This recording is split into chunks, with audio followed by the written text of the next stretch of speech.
Pemirsa, terima kasih Anda masih bersama kami. Tadi kita sempat membahas bahwa ada yang harus dilakukan dari sisi kebijakan dan juga kompensasi dari pemerintah untuk melindungi masyarakat. Apakah kompensasinya dalam bentuk BLT, lalu program-program saat pandemi layak diadakan kembali. Karena tadi statement dari Bima Yudhistira, jika BBM Pertalite ini naik 30-40%, sekitar angkanya sekitar 10.000, anggaran untuk perlindungan sosial sebenarnya bisa meningkat dari 200 sampai 300 triliun menjadi 631 triliun. Jadi sebenarnya signifikan. Balik ke statementnya Devi tadi bahwa oke, kita berkorban di sini tapi long termnya ada gambaran yang lebih baik. Dalam jangka waktu menunggu keputusan, bagaimana menjaga daya beli masyarakat? Ada yang mau menanggapi? Iya, memang ya publik itu harus diarahkan ekspektasinya bahwa ini kan sulit ya. Tadi kita sudah bahas juga ya. Memang masyarakat juga perlu berhati-hati lagi ke depan ya. Ditingkatkan juga misalnya savingnya gitu. Kemudian juga misalnya harus ke depan lagi beralih ke transportasi publik. Kalau misalnya memang harganya sudah tidak bisa lagi ditahan lagi oleh mereka gitu. Ya, kalau menurut saya sih ya yang paling penting dari semuanya agar tidak terjadi kegaduhan, Afi, bantalan ekonomi kita itu di pertanian.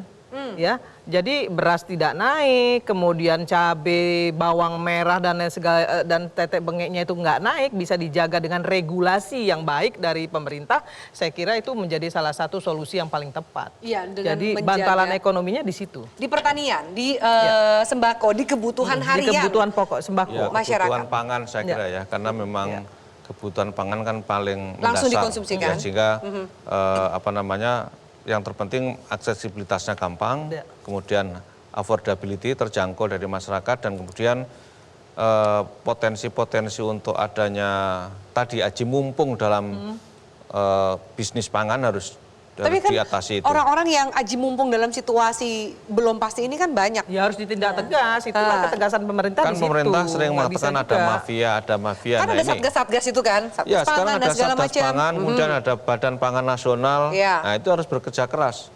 Jangan sampai kondisi begini, lagi-lagi persoalannya bukan hanya BBM, tapi juga faktor global yang sangat berpengaruh. Gitu.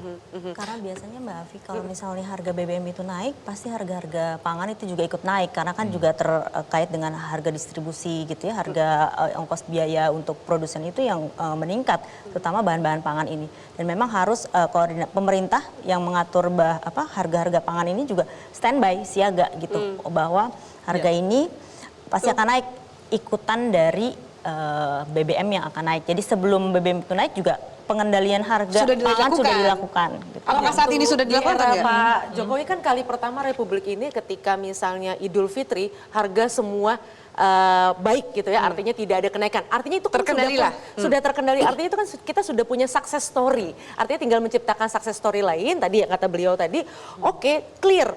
Memang produsen yang memang tadi terkait dengan mendistribusikan telur, beras dan sebagainya, ya dipastikan dia dapat BBM subsidi. Tapi hanya mereka misalnya. Lalu kartu sembako yang sekarang hanya 45 triliun, kalau 600 triliun tadi bisa pindah ke kartu sembako, insya Allah ini program akan lancar. Oke. Tapi yang disampaikan Tulus tadi benar juga gitu ya, pemain-pemain nakal ini tadi juga harus diantisipasi. Termasuk juga situasi, karena ini keputusan ada juga berkaitan dengan keputusan politik, populis atau tidak populis. Maksud tadi mengatakan jika tahun depan akan lebih berat lagi karena mungkin situasi politik juga sudah semakin menghangat. Kak Irma ada tanggapan nggak bahwa memang sekarang ada saat momentum yang tepat? Saya kira ini momentum yang tepat untuk segera dilakukan kenaikan harga BBM. Ya, tapi ingat ya, jangan di atas 30%. Itu kalau kami di DPR catatannya tidak boleh di atas 30% karena inflasi akan di atas 7%. Nah, kemudian yang kedua, bantalan ekonominya harus disiapkan dengan yang namanya regulasi yang ketat. Gitu ya, jadi harga-harga bahan pokok, sembako nggak boleh naik.